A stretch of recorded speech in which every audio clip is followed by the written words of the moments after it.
ಬ್ಯಾಡಗಿ ವಿಧಾನಸಭಾ ಕ್ಷೇತ್ರದಿಂದ ಒಮ್ಮೆ ಹಾಗೂ ಹಾವೇರಿಯಿಂದ 2 ಬಾರಿ ಶಾಸಕರಾಗಿ ಆಯ್ಕೆಯಾಗಿರುವ ಹಿರಿಯ ನಾಯಕ ರುದ್ರಪ್ಪ ಲಮಾಣಿ ಅವರಿಗೆ ಈ ಬಾರಿ ಸಚಿವ ಸಂಪುಟದಲ್ಲಿ ಸಚಿವ ಸ್ಥಾನ ಒಲಿದು ಬಂದಿದೆ. ರಾಜ್ಯದ ಬಂಜಾರ ಸಮುದಾಯದ ಏಕೈಕ ಕಾಂಗ್ರೆಸ್ ಶಾಸಕರಾಗಿರುವ ರುದ್ರಪ್ಪ ಲಮಾಣಿ ಅವರಿಗೆ ಕಾಂಗ್ರೆಸ್ ಹೈಕಮಾಂಡ್ ಆದ್ಯತೆ ನೀಡಿದೆ.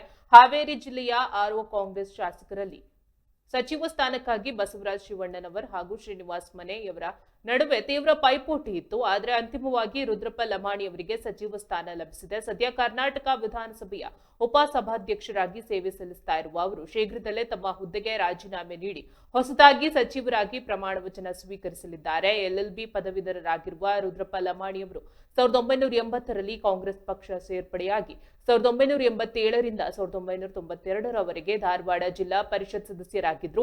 1999ರಲ್ಲಿ ಬ್ಯಾಡಗಿಯಿಂದ 2013 ಮತ್ತು 2023ರಲ್ಲಿ ಹಾವೇರಿಯಿಂದ ಶಾಸಕರಾಗಿ ಆಯ್ಕೆಯಾಗಿದ್ದಾರೆ. ರಾಣೆಬೆನ್ನೂರಿನಲ್ಲಿ 11 ಶಿಕ್ಷಣ ಸಂಸ್ಥೆಗಳನ್ನು ನಡೆಸ್ತಾ ಇರುವ ಇವರು 2016ರಿಂದ 2018ರವರೆಗೆ ಜವಳಿ ಮತ್ತು ಮುಜರಾಯಿ ಸಚಿವರಾಗಿ ಹಾಗೂ ಹಾವೇರಿ ಜಿಲ್ಲಾ ಉಸ್ತುವಾರಿ ಸಚಿವರಾಗಿ ಯಶಸ್ವಿಯಾಗಿ ಕಾರ್ಯನಿರ್ವಹಿಸಿದ್ದಾರೆ.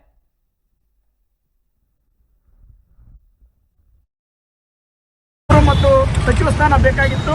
ಅದು ಇವತ್ತಿನ ದಿವಸ ಸನ್ಮಾನ್ಯ ಶ್ರೀ ಮುಖ್ಯಮಂತ್ರಿಗಳಾದಂತಹ DK ಶಿವಕುಮಾರ್ ಅವರು ಇವತ್ತು ನಮಗೆ ಹಾವೇರಿ ಜಿಲ್ಲೆಗೆ ಒಂದು ಸಚಿವ ಸ್ಥಾನವನ್ನು ನೀಡಿದ್ದಾರೆ.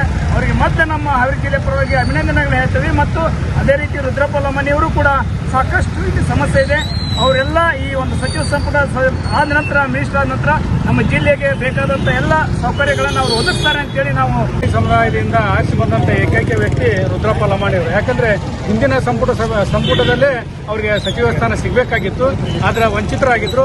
ಇವತ್ತು DK ಶಿವಕುಮಾರ್ ಅವರು ನಮ್ಮ ಹಾವೇರಿ ಜಿಲ್ಲೆಗೆ ಒಂದು ಶುಭವಾರ್ತೆಯನ್ನು ಕೊಟ್ಟಿದ್ದಾರೆ ಅನ್ನೋಕ್ಕೆ ಬಹಳ ಸಂತೋಷ ಅನ್ನಿಸ್ತದೆ. ಯಾಕಂದ್ರೆ ರುದ್ರಪ್ಪ ಲಮಾಣಿ ಅವ್ರನ್ನ ಇವತ್ತು ಮಿನಿಸ್ಟರ್ ಮಾಡಿದ್ದಕ್ಕೆ ನಾವು DK ಶಿವಕುಮಾರ್ ಅವರಿಗೆ ಅಭಿನಂದನೆ ಸಲ್ಲಿಸ್ತಾ ಇದ್ದೇವೆ.